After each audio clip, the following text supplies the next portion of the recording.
This next one is fairly new, and it is called an Essay by Camus.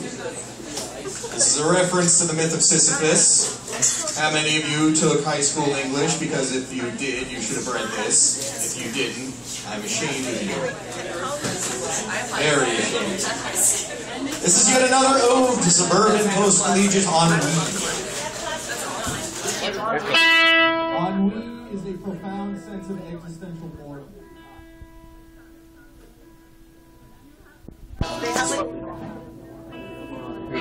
It's been another one of those nights. Quite honestly, I'm beginning to think that I have those years. Work was slow, boring, very little conversation, unstimulating, even by the standards of a professional dishwasher.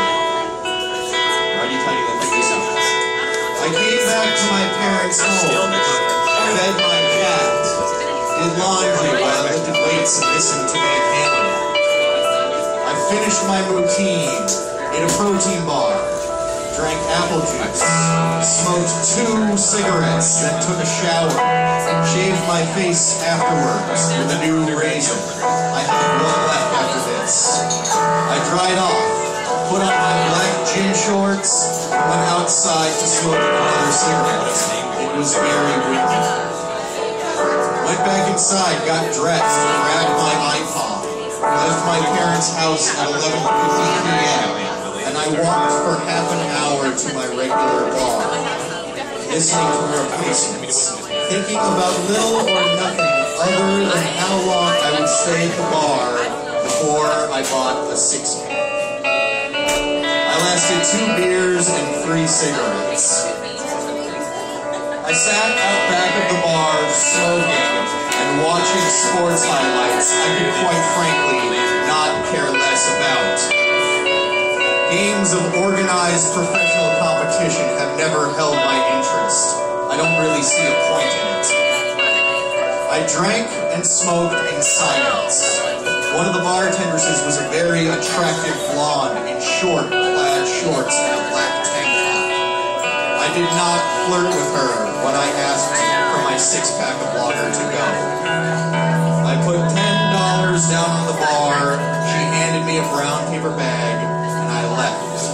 I put my iPod back on and listened to a different Replacements album as I walked home, waiting for a thunderstorm that never happened. And I drank 1 beer, throwing the bottle in some suburban Success Stories driveway when I had finished my drink. The clattering and clang of emptied green glass bottles shattering against the black pavement was music to me, like a gamelan orchestra of pointless, futile destruction.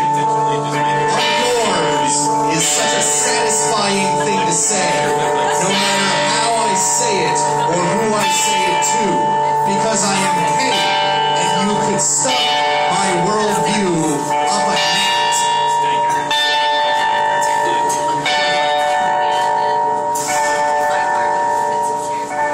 When I was a block from my parents' house, I began to think about my novel, the narrative, the story, the big, bad project that I don't think is ever going to get out of the planning stages.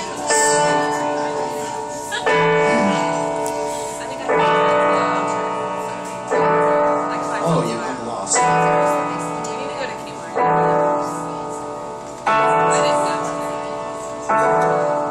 Thank you.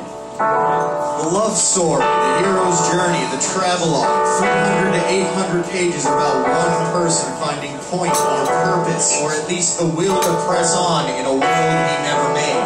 It's Bukowski meets Howard the Duck meets Portrait of an Artist as a Young Man meets Less Than Zero. My God-forsaken masterpiece. Fairy Tale, Sophomore Year, How I Met Your Mother, 7 more titles. I've always been very bad at endings, so I don't think it'll actually happen.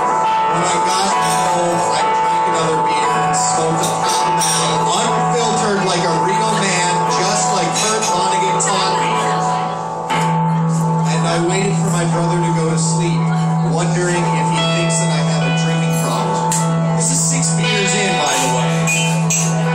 Number 7, I took the poetry machine outside just like I had in January, out into the wind and the dark and into the suburban night. It is now late August, and I am wondering about the way that matter's effect can change over the course of a year. Joan and I have been speaking again, not very much. This is not any kind of reunion. We have not met face to face. But I am no longer angry, and I can admit to myself how much I miss her. The Ramones wrote a song called Here Today, Gone Tomorrow, and another band called Sam I Am wrote a song called Regret. I put them on a mix for her, along with several others, and I will never send it. A few Fridays back, I showed a friend of mine pictures of the two of us, and he told me that we looked like a real couple. He asked what happened, and I chose not to say anything. Anger is much easier when good things can no longer function, because it allows one to be very self-righteous and very, very full of it. I just went to bed with someone for the first time in just under a year. They were a new partner, and it was what I needed. Sarah is no longer getting married. On the other hand, Missy is still very much married, and I can still tell you down to the minute when we last exchanged a filthy text message. But I'm not waiting anymore. That part of my life is no longer on hold. Izzy and I talk fairly often. I miss her.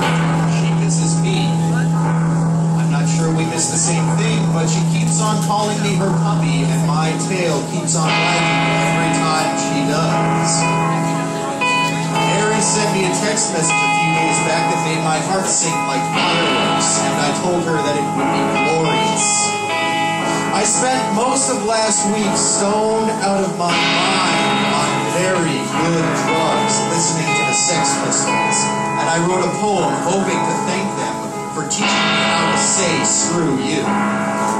I gained and lost my first professional art gig. I was supposed to draw political cartoons, and I haven't heard back from him since I sent in my finished product. At a party that a friend of mine threw a couple weeks back, I met a very beautiful redhead. She's a pistol. She's smarter than me. Not a gosh darn thing is ever gonna come of it. And John and Lydia have had a bouncing baby boy, Harold Hal Tiberius Hefner. And a poor little bastard. Someday I am going to teach him to drink very good scotch. Eric had it rough this summer. It is 3:07 a.m. and I am on beer number 8. Hopefully I will get some sleep tonight, because my boulder will be waiting for me when I wake up in the morning.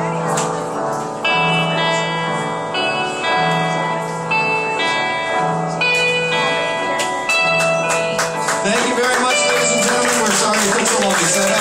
We'll get to decide. I hope you enjoyed yourselves. As always, this was dedicated to Liza Minnelli, who is beautiful, fabulous, and immortal.